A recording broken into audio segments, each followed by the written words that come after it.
బాధుడే బాధుడు. బహుశా ఎప్పుడు ఎవరికి ధైర్యం కూడా చేయలేరేమో. 6 నెలలు కూడా తిరక్క మునిపే ఏకంగా 15,000 కోట్ల రూపాయలు కరెంటు ఛార్జీల బాధుడే బాధుడు అనే కార్యక్రమం ఒక చంద్రబాబు నాయుడు గారు మాత్రమే చేయగలుగుతారేమో. బహుశా ఇంకెవరు చేసేదానికి ధైర్యం కూడా సరిపోతేమో. కానీ ఈరోజు చూస్తే కరెంటు బిల్లులు చూస్తే బాధుడే బాధుడు కార్యక్రమం కనిపిస్తూ ఉంది. కరెంటు బిల్లులు ఒక్కటే కాదు, ఇలా ఏది చూసినా కూడా గ్రామీణ రోడ్లలో ఇక రాబోయే రోజుల్లో టోల్ అంట. అంటే గ్రామీణ రోడ్లలో వెహికల్స్ ప్రయాణం చేస్తూ ఉంటే నేషనల్ హైవేల మీద టోల్ కట్టే పరిస్థితి చూసినాం. ఇప్పుడు గ్రామీణ రోడ్లలో కూడా టోల్ వసూలు చేసే కార్యక్రమాలకు చంద్రబాబు నాయుడు శ్రీకారం చుడతా ఉన్నాడు. ఇంతటితో అయిపోలే. సబ్ రిజిస్టర్ ఆఫీసుకు పోతే రిజిస్ట్రేషన్ ఫీజులు పెంచే కార్యక్రమంతో మొదలు పెడితే మొట్టమొదటిసారిగా రిజిస్ట్రేషన్ ఫీజులే కాదు, రిజిస్ట్రేషన్ ఫీజులు స్థలాల మీదనే కాదు, రిజిస్ట్రేషన్ ఫీజులు ఆ స్థలాల్లో ఉన్న ఆ ఇళ్ళ మీద కూడా. మామూలుగా ఇంటి విలువ ఒక 20 ఏళ్ళు స్థలంలో ఒక ఇల్లు ఉంటాయి, 20 ఏళ్ళ తర్వాత ఆ ఇంటి విలువ ఎంత అంటే 0. ఎందుకనంటే ఆ ఇంటికి ఏం విలువ ఉంటుంది? 20 ఏళ్ళ ఇల్లు, 15 ఏళ్ళ ఇల్లు అని అంటే. కానీ అట్ట కాదు, ఆ ఇల్లు ఉంటే చాలు, ఆ ఇంటికి కూడా మొట్టమొదటిసారిగా రేట్లు వాటికి కూడా పెంచి సబ్ రిజిస్టర్ ఆఫీస్లో ఇప్పుడు విలువ కట్టే కార్యక్రమాలు చేస్తూ ఉన్నారు. ఇలా ఏది తీసుకున్నా కూడా బాధుడే బాధుడు కనిపిస్తూ ఉంది. మరోవైపున చూస్తే చదువుకుంటా ఉన్న పిల్లలకు ఫీజులు అందడంలా.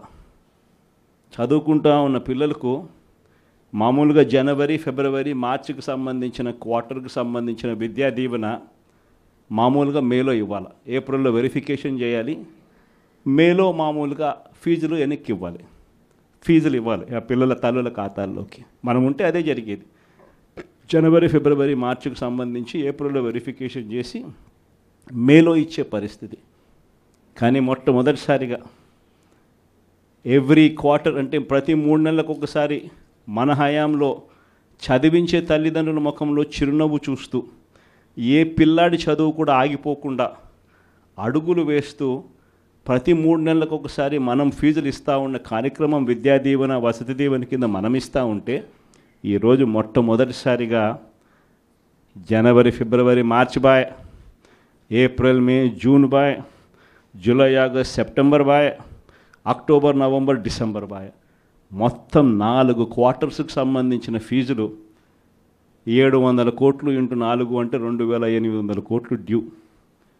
వసతి దీవెన కింద మామూలుగా ప్రతి సంవత్సరం ఏప్రిల్ మాసంలో 1,100 కోట్లు మనం బటన్ నొక్కి నేరుగా పిల్లల చేతుల్లో పెడతా ఉంటే అది పాయ.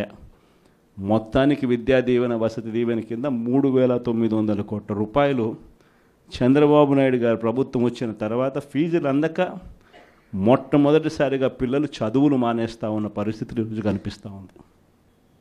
మొట్టమొదటిసారిగా ఆరోగ్యశ్రీ పరిస్థితి, నెలకు 300 కోట్ల రూపాయలు ఆరోగ్యశ్రీకి వైఎస్ఆర్సీపీ హయాంలో అమలు చేస్తూ ఏకంగా 1000 ప్రొసీజర్లు ఉన్నదాన్ని 3,300 ప్రొసీజర్లకు తీసుకొని పోయి ఏకంగా 25 లక్షల దాకా ప్రతి పేదవాడికి ఉచితంగా వైద్యం అందించే కార్యక్రమానికి శ్రీకారం చుట్టి గొప్పగా ఆరోగ్యశ్రీ పథకాన్ని మనం అమలు చేస్తే, ఆరోగ్యశ్రీయే కాకుండా ఆరోగ్య ఆసరా కూడా ఇస్తూ మనము చేస్తే ఈరోజు ఆరోగ్యశ్రీకి సంబంధించి ఇప్పటికే చంద్రబాబు నాయుడు గారు ప్రభుత్వం వచ్చిన తర్వాత ఇప్పటికే ఈ 8 నెలల కాలంలోనే ఏకంగా మార్చి నుంచి తీసుకుంటే ఏకంగా 3,000 కోట్ల రూపాయలు బకాయిలు ఆరోగ్యశ్రీ. ఏ పేదవాడు హాస్పిటల్కు పోలేని పరిస్థితి, ఏ పేదవాడు హాస్పిటల్కి వెళ్ళినా కూడా నెట్వర్క్ హాస్పిటల్స్లో ఈరోజు ఫ్రీగా పేదవాడికి వైద్యం చేసే పరిస్థితి ఎక్కడా లేదు. ఈరోజు వైద్య రంగానికి సంబంధించిన పరిస్థితి ఇది. వ్యవసాయ రంగానికి సంబంధించి పరిస్థితి చూస్తే ఉచిత పంటల బీమా గాలికి ఎగిరిపోయింది, ఆర్బీకే నిర్వీర్యమైపోయాయి, ఈ క్రాప్ అన్నది కనిపించడంలా.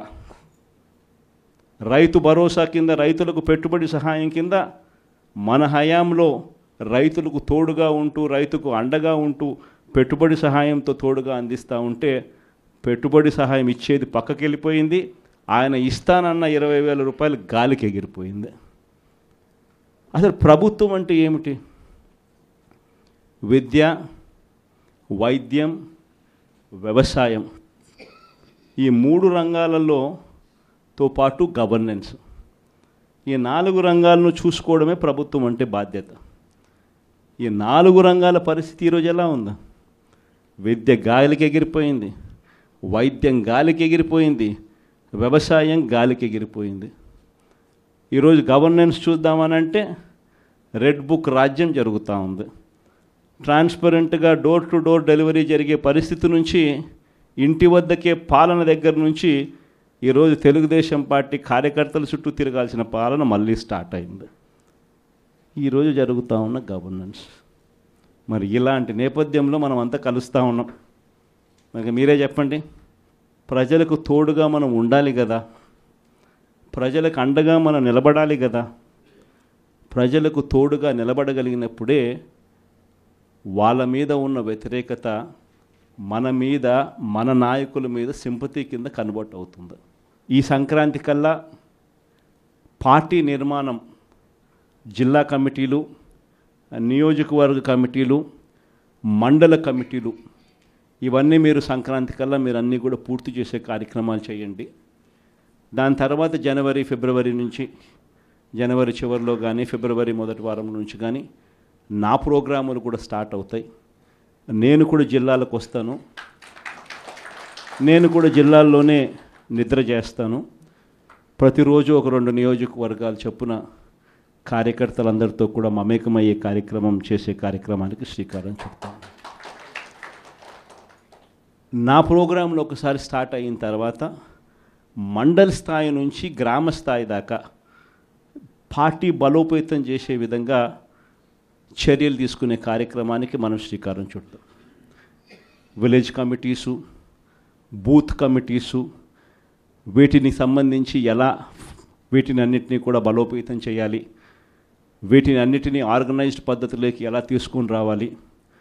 సోషల్ మీడియా అన్నది ఒక బలమైన ఆయుధంగా కూడా మనం ఎలా ఉపయోగించుకోవాలి అన్నది కూడా చెప్పేటివన్నీ కూడా నేను ఎప్పుడైతే జిల్లాలకు వస్తానో అప్పుడు నా కార్యక్రమంలో ఇవన్నీ కూడా మీరు నేను అందరం కలిసికట్టుగా డిస్కస్ చేసి ఇవి గ్రామ స్థాయిలోకి పర్కులేట్ అయ్యేట్టుగా మీరు నేను అందరం కలిసి అడుగులు వేస్తాం.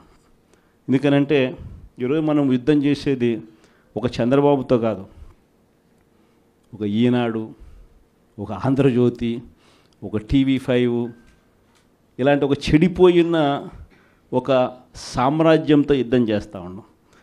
వీళ్ళని ఎదుర్కోవాలి అంటే, ఆ మీడియా సామ్రాజ్యాన్ని మనం ఎదుర్కోవాలి అంటే మనకున్న ఏకైక అస్త్రం మన చేతుల్లో సెల్ ఫోన్.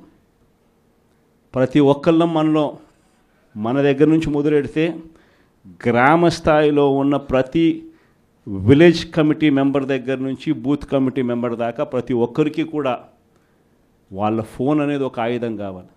మీకు గుర్తుందో లేదో, పెన్షన్ మన హయాంలో ఎన్నికల నోటిఫికేషన్ ఇచ్చే టయానికల్లా మన హయాంలో పెన్షన్లు దాదాపుగా 66,34,742 ఉంటే ఎన్నికల నోటిఫికేషన్ వచ్చే టయానికి ఈరోజు చంద్రబాబు నాయుడు గారు వచ్చే టయానికల్లా డిసెంబర్ నాటికల్లా పెన్షన్లు చూస్తే 62,81,000 తగ్గిపోయినాయి. అంటే 3,53,000 పెన్షన్ ఇప్పటికీ కటింగ్. ఇది కాక ఇంకా వికలాంగుల మీద చంద్రబాబు నాయుడు మళ్ళీ ఒక కమిటీ వేసి ఇంటింటికి వికలాంగులు ఎలా ఉన్నారు అని చెప్పి ఇంటికి పంపించి వాళ్ళ పెన్షన్ ఎలా కట్టింగ్ చేయాలని చెప్పి అప్పుడే స్టార్ట్ చేసినాడు. అంటే ఈయన ఉద్దేశం ఈ మార్చి కల్లా ఇంకొక 3 లక్షల పెన్షన్ తగ్గించాలని. సో లెఫ్ట్ రైట్ సెంటర్లు పెన్షన్ తగ్గిస్తూ ఉన్నారు. పెన్షన్ ఎవరికైతే రాకుండా పోతుందో వాళ్ళు ఫోటో తీయడం పెట్టడం, ఎందుకు నాకు పెన్షన్ ఇవ్వడంలా. అలా మా స్కూళ్ళ పరిస్థితి ఏమిటి, మా కాలేజీల పరిస్థితి ఏమిటి, మా ఊరిలో ఉన్న హాస్పిటళ్ళ పరిస్థితి ఏమిటి అని ప్రతి విషయంలో కూడా మనము ప్రతి కార్యకర్త కూడా విలేజ్ లెవెల్లో ఉన్న కార్యకర్త దగ్గర నుంచి నియోజకవర్గ స్థాయి లీడర్ వరకు కూడా ప్రతి ఒక్కరూ కూడా ఈ ఫోన్ అనే ఒక ఆయుధంతో ప్రజలను జాగృతం చేయాల్సిన అవసరం ఉంది. ఇవన్నీ కూడా రాబోయే రోజుల్లో గ్రామ స్థాయిలోకి మనం తీసుకొని పోయి ప్రతి ఒక్కరిని కూడా జాగృతి చేసే కార్యక్రమం ఉంది.